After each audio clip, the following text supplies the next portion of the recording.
बिस्मिल्लाहिर्रहमानिर्रहीम। अस्सलाम वालेकुम।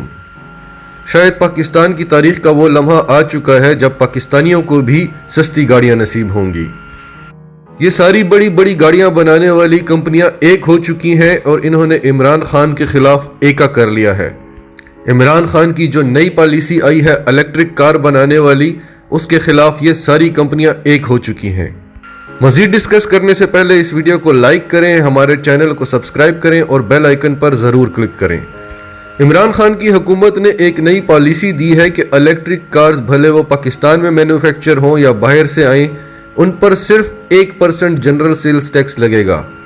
ये खबर इसलिए बहुत खुश आइंद है कि इस वक्त ये माफिया कंपनियां जो गाड़ी आपको 20 लाख में बेच रही हैं, यही गाड़ी आपको 8 लाख में मिलेगी और होगी भी वो इलेक्ट्रिक कार।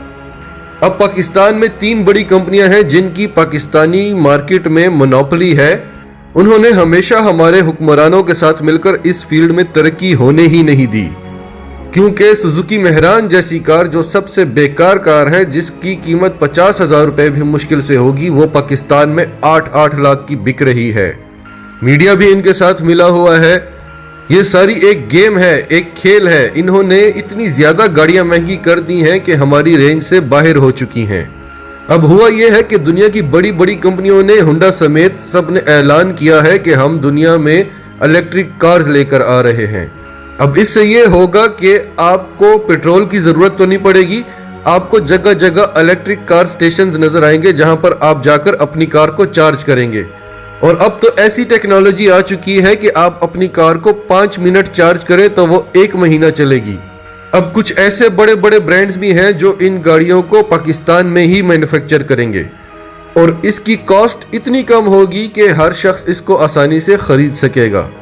इसके साथ साथ एक नई डेवलपमेंट आ रही है कि रोड्स को खुला करना है, ब्रिजेस बनाने हैं, क्योंकि जब गाड़ियां सस्ती होती हैं तो बहुत ज्यादा लोग आपको खरीदते हुए नजर आते हैं।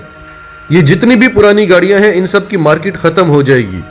इनका इमरान खान से मुतालबा है कि आप 30% इलेक्ट्रिक कार्स लेकर आएं और वो भी 2026 तक, क्योंकि अगर इलेक्ट्रिक कार्स आ गई तो पेट्रोल कार्स की मार्केट तो खत्म हो जाएगी। इसके अलावा जितने भी पेट्रोल पंप्स हैं वो बंद हो जाएंगे। तो पेट्रोल पंप्स वालों की एक अलग माफिया बन चुकी है। पाकिस्तान में हमेशा माफिया तरक्की होने नहीं देती। क्या इन बड़ी बड़ी कंपनियों के थोड़े से नुकसान की खातिर पाकिस्तान को टेक्नोलॉजी से दूर रखा जाएगा? अगर पाकिस्तान में 5G आएगा तो 3G और 4G का क्या बनेगा? यही हाल एयरलाइंस में है। अब ये माफिया पूरी कोशिश करेगा कि या तो हम इमरान खान को इक़्तिदार से हटाएं या इस टेक्नोलॉजी को पाकिस्तान आने से रोक दें। अब इलेक्ट्रिक कार्स जितनी ज़्यादा पाकिस्तान में कंपनियां आएंगी, उतना ज़्यादा इनका कंपटीशन होगा, उतनी हमें सस्ती गाड़ी मिलेगी और पाकिस्तान की आवाम का भला होगा। और सबसे बड़ी बात कि हम माहौलियाती आलूदगी से बच जाएंगे। और हमारी दुआ है अल्लाह ताला से कि वो इमरान खान को इतनी हिम्मत और ताकत दे कि वो एक अकेला इंसान इन तमाम माफियाज के साथ लड़ सके। अगर आप हमारे चैनल पर नए हैं तो हमारे चैनल को सब्सक्राइब करें और सच टीवी उर्दू फैमिली का हिस्सा बने और बेल आइकन पर क्लिक करें ताकि हमारी आने वाली तमाम वीडियोस आपको मिल सकें। इसके अलावा हमारी वीडियोस को लाइक करें, शेयर करें और कमेंट्स में अपनी राय का इजहार ज़रूर करें।